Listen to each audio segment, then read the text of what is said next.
After so many attempts and so many ways of losing at Darlington, Kyle Larson has finally got it done at Darlington. He wins his first ever Southern 500. Yes, whether it's getting taken out by Ross Chastain, whether it's I don't remember all the ways he's lost, but Kyle Larson has dominated so many races at Darlington, come so close so many times.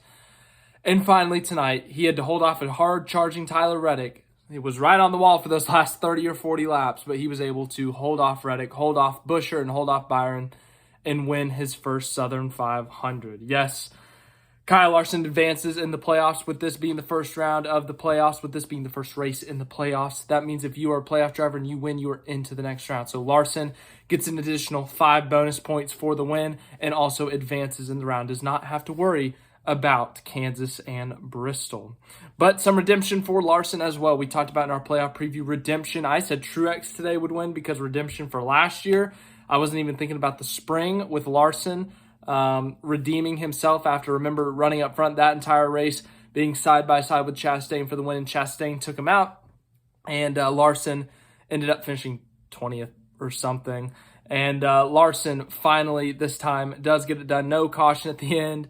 Didn't hit the wall too many times. Him and Reddick were both hitting the wall a bunch at the end there, just running as hard as they could, trying to use different lines. It was really fun to watch, especially the Reddick on board. That was thrilling. But yeah, some big hits in the playoffs. Michael McDowell crashed out of the race, was not in the greatest points position entering this round anyways, but he did end up crashing, so he's a good chunk below the playoff line. Denny Hamlin, oh my goodness, what a disappointing night. They swept the stages, had the best car by a good bit, and then he has a loose wheel. He goes on pit road during green flag pit stops, has a loose wheel, decides to come back down pit road, but then the team tells him, Denny, we didn't see a loose wheel.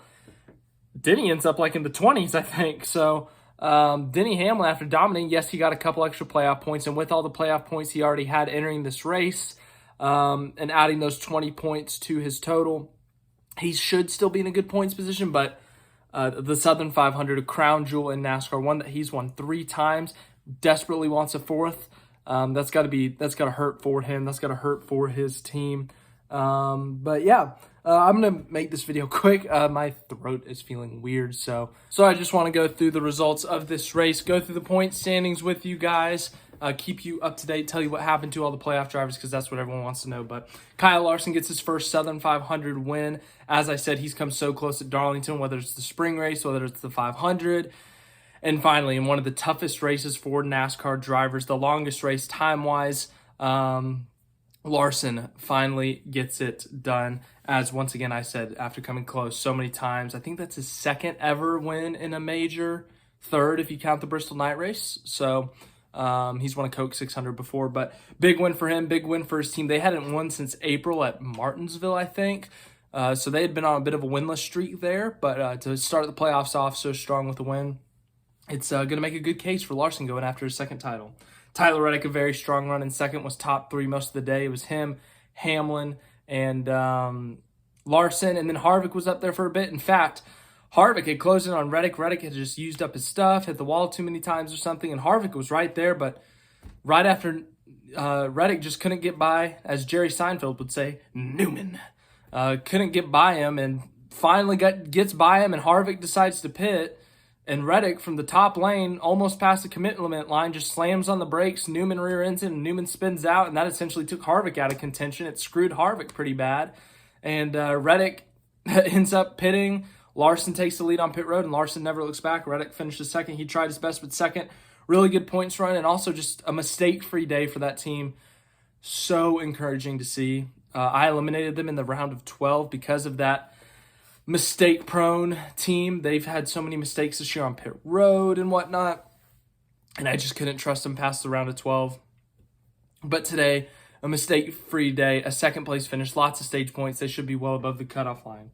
How about Chris Buescher? Ran top 10 almost this entire race, and the next thing you know, he's on the front row for the last couple of restarts, finishes third, almost got 4 straight wins on ovals. He won at Daytona, Michigan, and Richmond. Would have been his 4th straight oval win, but unfortunately for Buescher, it's third, but a good chunk of points today.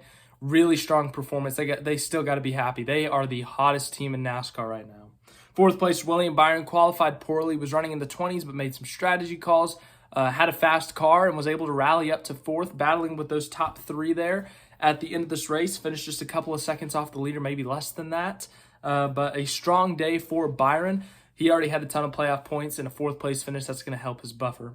Fifth place, Ross Chastain. I had Chastain out in this first round. They have not run well since this race in the spring, and Chastain qualified in the 20s, was running in the 20s for a good chunk of this race. They make some calls. They start slowly moving up the field, and a quiet fifth place finish. Really impressive job by Chastain. They might be picking it up again. Sixth place, Brad Keselowski. Solid run for him. He was top 10 most of the day. Seventh place, Bubba Wallace was up at the top 5 there, but unfortunately Chastain and Keselowski got past him, but overall, solid day.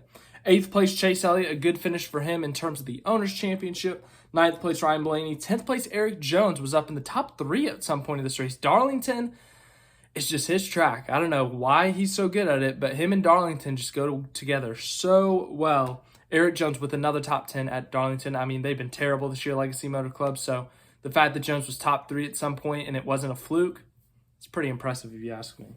Kyle Busch, 11th, had to start at the back, was able to rally back to 11th. Joey Logano, 12th, up and down day, hit the wall, had to make some repairs, was able to get back to 12th though. 13th, AJ Allmendinger. 14th, Eric Almirola. 15th, Chase Briscoe. 16th, Ricky Stenhouse Jr. had an early penalty, overcame that penalty, and got a top 20. 17th, Carson Hocevar in his debut for Legacy Motor Club. A really good result for him. 18th, Martin Truex Jr. Irrelevant all day. Had a bad qualifying lap. Started 33rd or something. And then I don't think he was in the top 10 at all this race. I mean, they were awful. They got lapped at one point. They were just irrelevant. So a very disappointing day for Truex, but he should still be good on the points bubble. 19th, Kevin Harvick, his last Southern 500. Was in position to at least be in contention for this win, but the whole Newman spin, he was at pit road, the entry, there was no way to avoid it. The light turned red, and he went down and pitted. Because he pitted with the red light on at the pit road entry, that is a penalty, and he had to drop to the rear of the field, even though he would have been the leader if that light was green. And unfortunately for Harvick, he gets trapped back in traffic, has to avoid some wrecks, lock up the tires, go pit, and he ends up 19th. Very disappointing final Southern 500 for him, and that kills his points day. 20th, Austin Dillon. 21st, Ty Gibbs. 22nd, Corey LaJoie. 23rd, Christopher Bell. Early in this race, looked like the favorite to win this thing, but smacked the wall really hard in stage 2, I want to say. And then that damage just set them back. They went a couple laps down, fixing the toe link under a caution. Just could never recover. 23rd for Christopher Bell.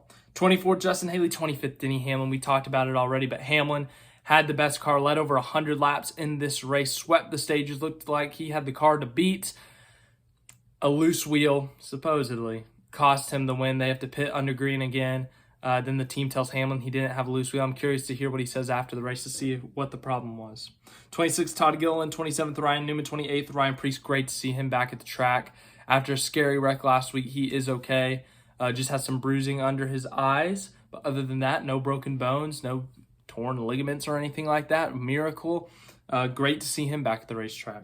29th, Ty Dillon. 30th, J.J. Ely. 31st, Austin Cindric involved in a wreck with Ty Gibbs where he just kind of wrecked them both. 32nd, Michael McDowell. Yeah, just a chain reaction of things happening. Todd Gilliland starts spinning. Hamlin starts spinning, and then McDowell, nowhere to go, plows into Hamlin and DNF. They're going to be in a tough point situation. 33rd, Alex Bowman just threw the stupidest blocks on Daniel Suarez and wrecked them both. And Bowman apologized on social media, I think, saying that they were bad blocks. Daniel Suarez was not happy, obviously. Harrison Burton was involved in that crash, and then BJ McLeod had an engine issue. Let's go look at the point standings. We got Kyle Larson advancing with his win. William Byron plus 45. Tyler Reddick plus 30. Chris Buescher plus 27. Denny Hamlin plus 27. Martin Truex Jr. plus 25. I'd say those guys are pretty safe. Kyle Busch plus 20. Brad Keselowski plus 18. Ryan Blaney plus 16. I'd say those guys are pretty safe for the most part, but one mistake can cost you. Ross Chastain plus 13. He's in that middle area. Joey Logano plus 3. Christopher Bell plus 1. They are in danger territory. Bubba Wallace minus 1, Kevin Harvick minus 2, Stenhouse minus 4. They can make up those points in one stage, and then Michael McDowell minus 19. It might come down to a must-win for McDowell. So thank you guys for watching this video. Once again, sorry that I didn't get an F1 video up this morning. I just was not feeling well, not feeling up to it. Rested up for this race, made sure I could get something out for this, but sorry I wasn't able to go as in-depth as I usually go with these race recaps, but let me know what your thoughts were on the race. I enjoyed it. Darlington's always a fun one. Drivers having to drive and whatnot, but once again, let me know what your thoughts were, and I will see you in the next video.